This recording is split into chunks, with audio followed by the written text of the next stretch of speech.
All right, let's see. Okay, we have the 8.3 now, and we are talking about graphing the quadratic equation.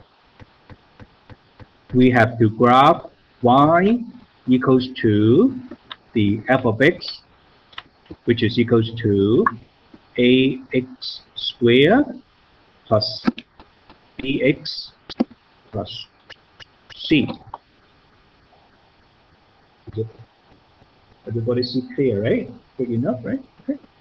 All right, now we have y is equal to ax squared plus bx plus c.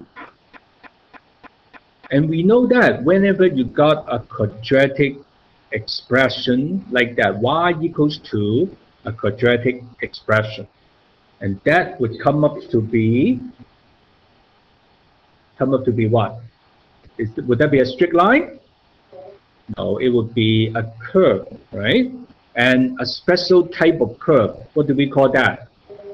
A parabola. So we are trying to find a way to graph this out. Not like in the past, okay, let me randomly pick out some x value, maybe 0, 1, 2, 3, and then find out what would be the corresponding y, and then plot them out in a curve. We have a much better way to handle now. So let's take a look at a couple of steps. Let's follow this recipe. The first thing we need to do is identify the A, B, and C.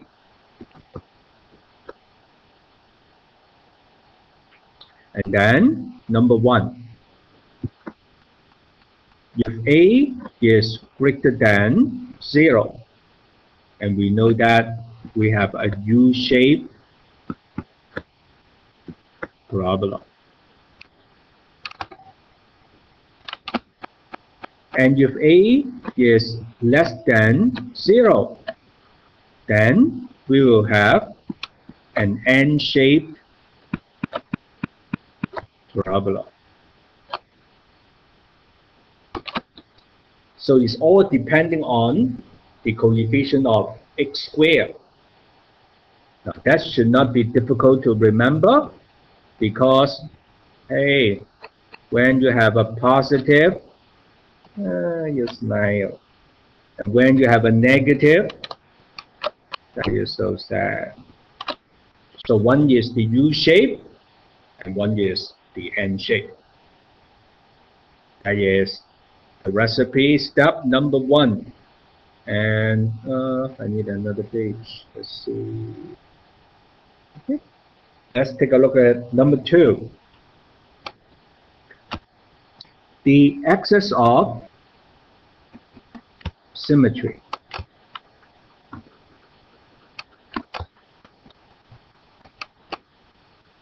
Whenever you got a parabola, we know that, hey, the left side will be equal to the right side.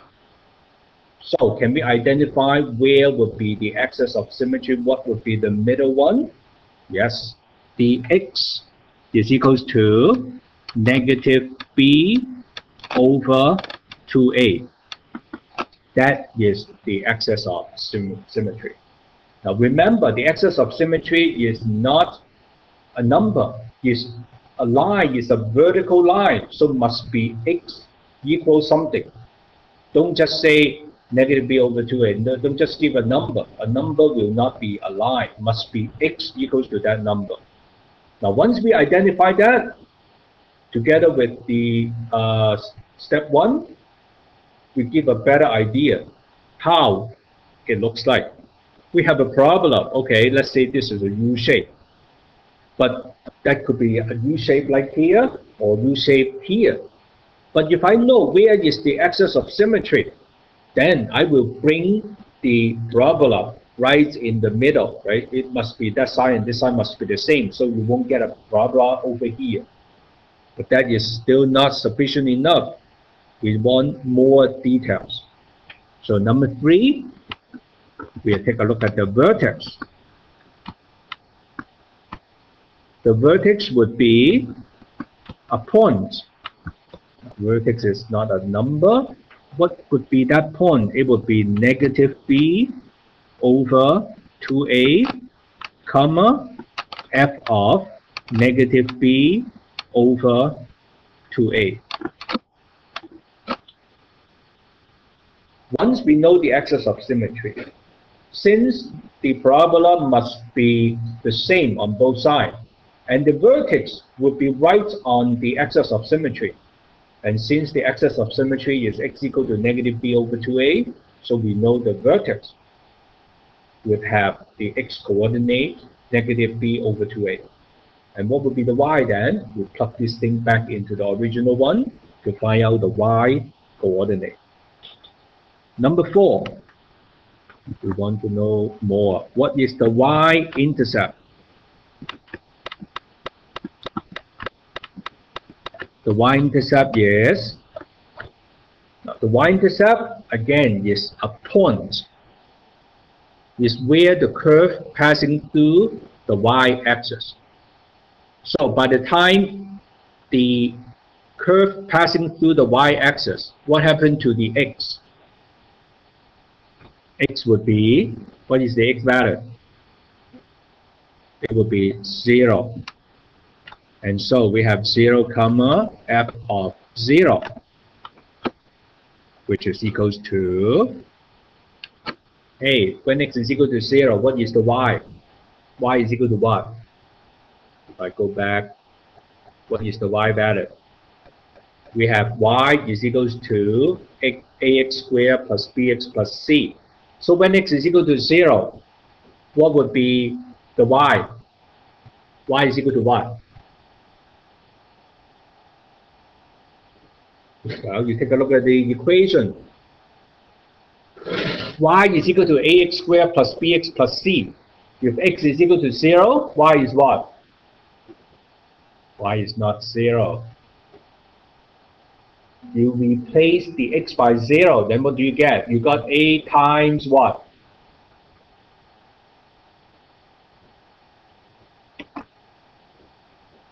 Is that difficult? F of 0, you replace x by 0, what would be the answer?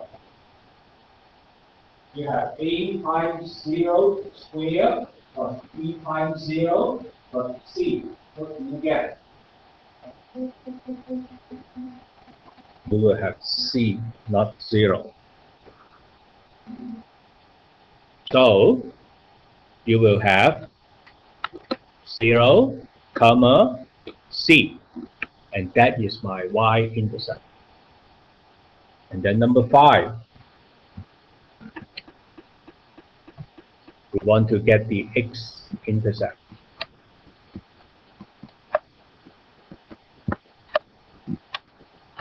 The x-intercept, well, x-intercept is a little bit troublesome to find. How can I tell where the curve will passing through the x-axis? We will have to set y equal to 0 and then find x. So that would become a quadratic equation, and depending on the situation, sometimes we might need to use a quadratic formula, or sometimes we need to factor them out. Now that is something important, so make sure you pay close attention to that. Right? So let's take a look at an example and then see how are we going to use this 5-step recipe. For example, I want to graph y equals to the f of x equals to x squared minus 4x plus 3. So now this is a parabola for sure. Is y equal to a quadratic expression. So let's identify the ABC first. What is A? A is 1. B is negative 4. C is 3. So now let's go through the very first step. Number 1, A is equal to 1. So that means it is greater than 0. So if A is greater than 0, what do we know? We have a U-shaped parabola.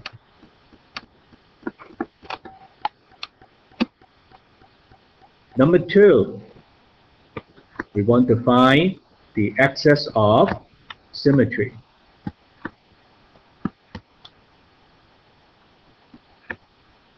So we know where would be the middle of that parabola. The axis of symmetry is x equals to negative b over 2a. So that would be the negative and then negative 4 over 2 times 1. So that give you what?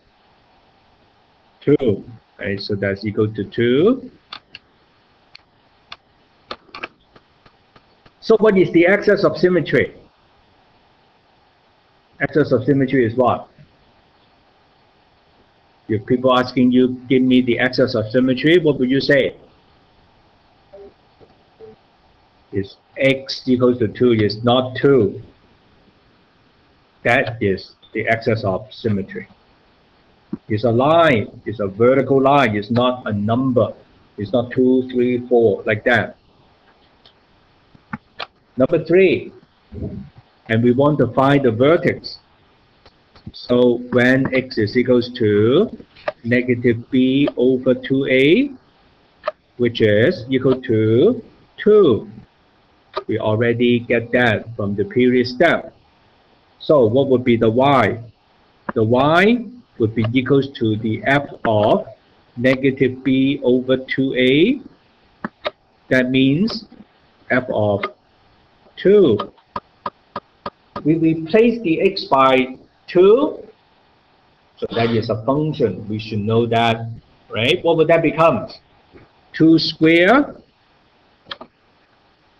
minus 4 times 2 times 3.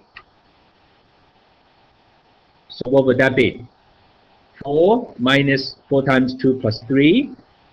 That would be what?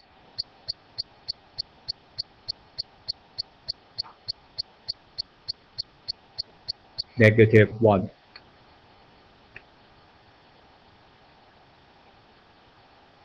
So therefore, we could say the vertex is, what would be the vertex? Vertex is a point 2, negative 1, like this. Alright, now let's take a look at number 4. Y-intercept.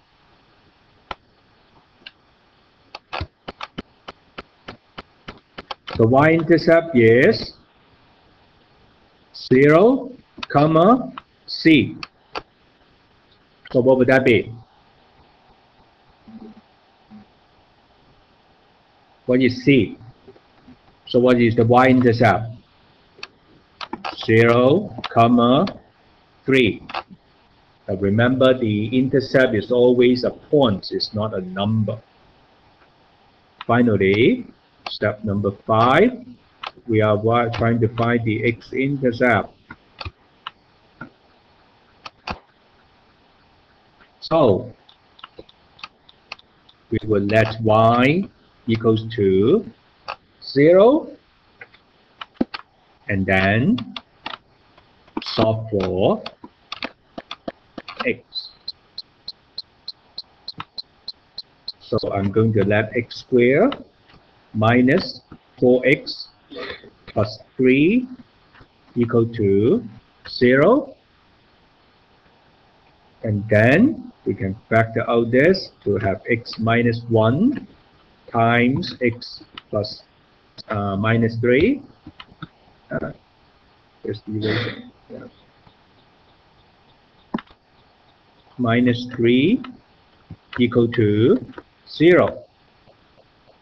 So we can tell, therefore, x would be equals to 1, or x is equals to 3. So therefore, the x-intercept are, again, the x-intercept would be a point. So what would that be? What would be the x-intercept? Would that be 0, 1?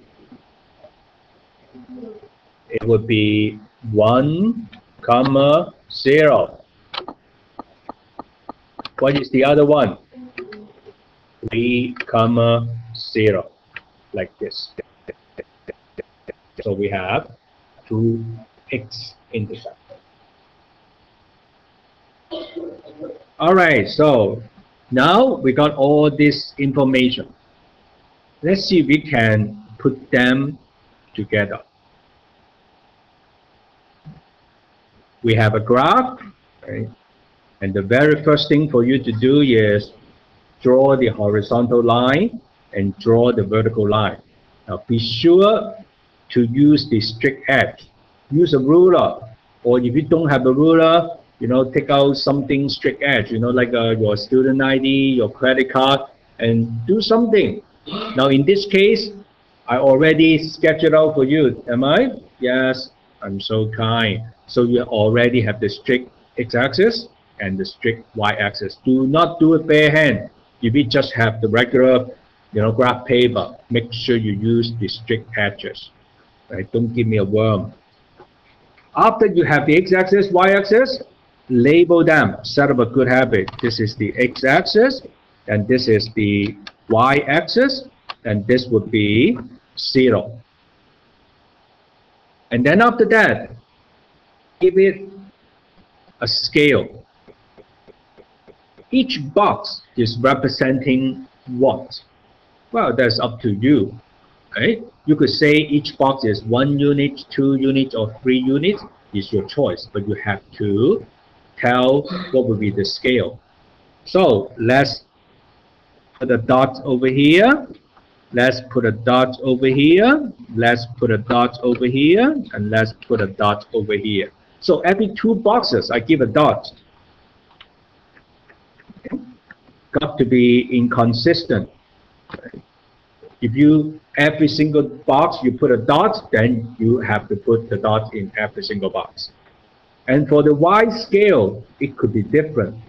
But this time, I leave it the same. So I use 2 boxes for each. So I put the dots for every 2 boxes. 2 boxes, 2 boxes, and then 2 boxes. And then after that, well, give it a scale. Let's see. Maybe 2 over here. Then that means 1 unit would be how many boxes? 2 boxes. And then the 4 would be over here. And then the -2 would be here. And then the -4 would be over here. Now the scale is actually up to you. And if I decide to use 2 boxes as 1, that's fine. But then that means the next 2 boxes that will be 2, and the next 2 boxes will be 3, the next 2 boxes will be 4. One must be consistent. Now sometimes you write down the scale, you don't have to say 1, 2, 3, 4, 5, 6, 7, 8, 9, 10 like that. If I make the 2 over here and get dot, what would that be? 1, everybody know that. 2 is here, 4 is here, what is this start? 3. You don't have to write down every single thing. Sometimes you do know, and you kind of make everything very bulky, complicated. So it's important, but make it nice and neat. Remember, the idea is to help people to understand what are you doing and what the graph representing. So for the y, I also do the same thing. So this is the 2, and this is the 4, and then this would be the -2, and then this is the -4. Now that should be the standard thing that we do, right? And after that, then we start putting all the information together. But that is the very first thing, and no matter what graph you have to do that first. And then number 1, we have a is equal to 1, so it's a U-shaped parabola. So we know it would be a U shape. But where would that U be? I don't really know. It's kind of, I just know it's a U shape. But I take a look at number 2. The axis of symmetry. What is the axis of symmetry? It would be x equals to 2. So now we make a dotted line on the x equals to 2. And that is the axis of symmetry. Let's see if I could do that. Yeah, make a dotted line. So using a straight edge, right? And then label that. Tell people what is that. Dot. That is x equals to 2. That is the axis of symmetry. So use a straight edge. Please don't do it bare hand, right? Because you will give me a worm. That scare me. After that, number 3. Let's tell where is the vertex. The vertex would be 2, -1. So where would that be? This will be the vertex. So make that clear. This is the vertex. 2, -1. Label all the points. And then give me a much better idea. I know this would be a U shape along that line. Right? So it could be U here, it could be U here.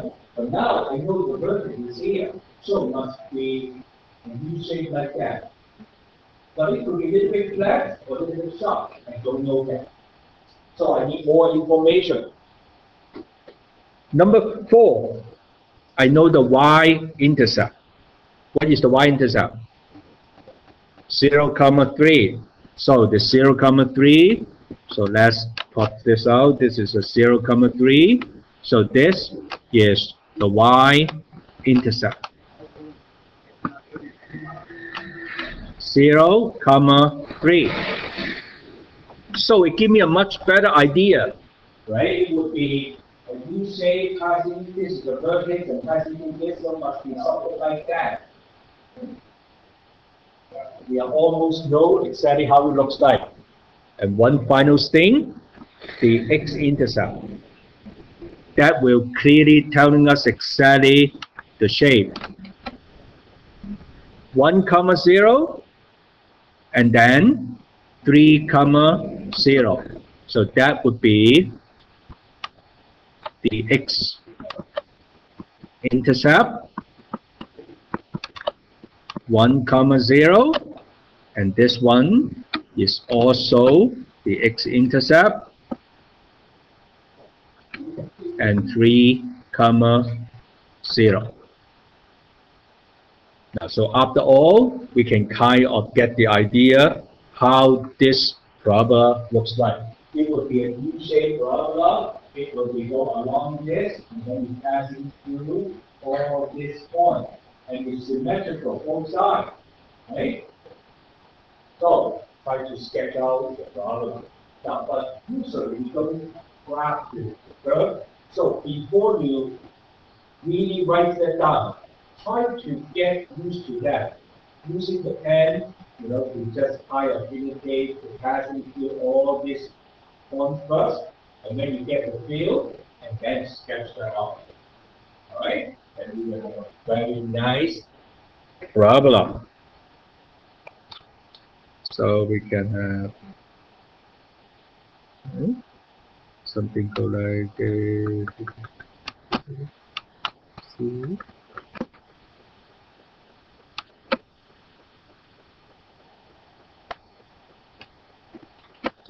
And then one final thing, and very, very important, label the curve, telling people, hey, this is the answer. Y is equal to what? X squared minus 4x plus 3. Don't omit the last line. Answer clearly. And that is how we graph out a parabola. Everybody happy? Right?